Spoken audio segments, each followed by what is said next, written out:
members of the media and Kenyans is we are building a line, an alternative line to support west of Kenya from Olkaria through Bomet, through Narok, Narok, Bomet, all the way to Awendo, to be able to support the transmission that goes through Lesos, like I've mentioned, and therefore be able to remove the constraint and improve the capacity of carrying more megawatts to the western part of the country where we don't have much generation. The loan facility has been signed and we are ready to start. We're getting funding from South Korea and Africa Development Bank, and we are at the tendering stage, and we should be able to start building that network. However, construction of a network of that capacity is not a quick fix. It will take some 20 months, but we'll be working on how to mitigate the challenge of constraint on the transmission network to be able to avoid the system being overloaded. We are also constructing a new 132 to 33 kV Sondu station or line and substation to further improve the supply to South Nyanza. If we were to have enough time to talk about how we service South Nyanza from Moroni to Chemosit, Sotik, to Kigathi, Ndiwa, and then Awendo, we could actually service by building a direct link from Sondu to Ndiwa and be able to avoid overloading the line going through Sotik to Ndiwa and causing those kind of challenges. We are also increasing the 220, 132 kV transformer capacity at Lesos to evacuate additional power to that from Olkaria to western part of the country. We are also fast-tracking the completion of Kimuka. Kimuka is a station out of Kikuyu, somewhere here. Mala substation, which is being done by Ketraco to deload the Dandora, the Nairobi North, what we refer to as Nairobi North line. So these are all constraints where the lines are overloaded. They are not able to carry the load which is demanded by the customers at the extreme end. We also have declining spinning reserves because of lack of generation for a while. You know, we had a moratorium which was placed by government, and when we removed that moratorium, Parliament placed another moratorium. So we've not been able to work on new PPAs to be able to give us enough power. So we currently have a diminishing spinning reserve in line with the increasing base load. We need more spinning reserve. And to that end, KenGen is currently replacing the existing hydro turbines, runners with modern ones that will have capability of bigger operating range. This will address the need of spinning reserves in the short term. We also have lack of plant to provide auxiliary services in Asha for resilience, or resilience for that matter. Implementation of High Grand Falls project in Eastern and as well as other potential hydro projects in North Rift, South Nyanza, and West Region to support frequency regulation and base load.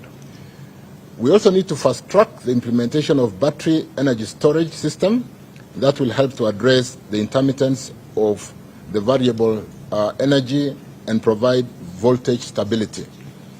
That might sound, you know, when the engineers right there. We did say we have two major challenges. We have challenge of generation. For a while, we did not have enough rains, and we were very down on the hydrology in Masinga. In fact, we have not started generating out of Masinga to date in spite of the heavy rains. We are generating only out of Kamburu, Kitaru, Kindaruma, and Kiambere. For good reasons why we have not started pushing Masinga because of the challenge of maybe flooding in Garissa. But for a long time, we have not generated out of Masinga because there was not enough water. It was down completely. But having had the rains, and when we can generate now out of Masinga, the transmission constraint is a challenge. Like if we need, for example, 200 megawatts in the western part of the country, the transmission links can only say carry 100 megawatts, to put it in simplistic term. And therefore, when the system tries to draw more power to support the 200 megawatts, the line gives way because it cannot carry that capacity. And that is why we are building alternative routes through Narok Why Narok so thick? We build Olkaria Narok. That one has been built already, 132 kV line.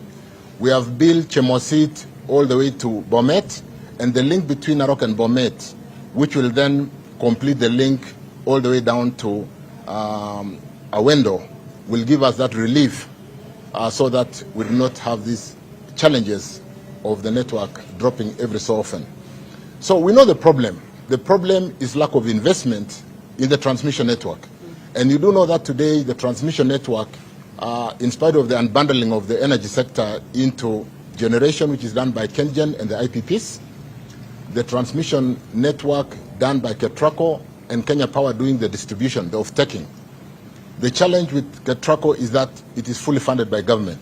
When government is a bit constrained, and for a while, in the last several years, we have not invested as much in the transmission network.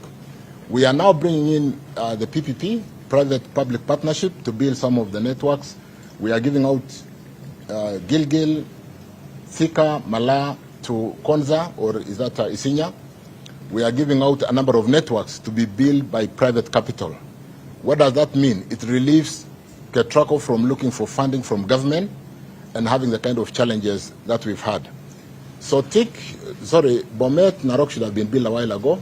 In fact, it was a project that should have been built between 2016 and 2021, but with funding from the French Development Bank, but that did not materialize because of the challenges of funding. And so we are on it. That's why I said we know the problem, we're trying to address it. This time round, we hope we'll get it right and be able to sort out the Western Kenya voltage and frequency challenges which keep dripping the network. So that was the problem yesterday. We are working on mitigation measures to see, even as we take the long haul building of the networks, because building a line of about 90 kilometers will not be done in 2 days. We will work with the engineers to see the mitigation interventions that will relieve the overvoltage or the capacity of the lines, so that we are able to have alternative routes to be able to support the network. Like I've said, this will address the need of speeding reserves in the short term. We also have lack of plant to provide auxiliary services inertia for resilience, or resilience for that matter. Implementation of High Grand Falls project in Eastern, and as well as other potential hydro projects in North Rift and West region to support frequency regulation and base load. We also need to fast-track the implementation of battery energy storage system that will help to address the intermittence of the variable energy and provide voltage stability.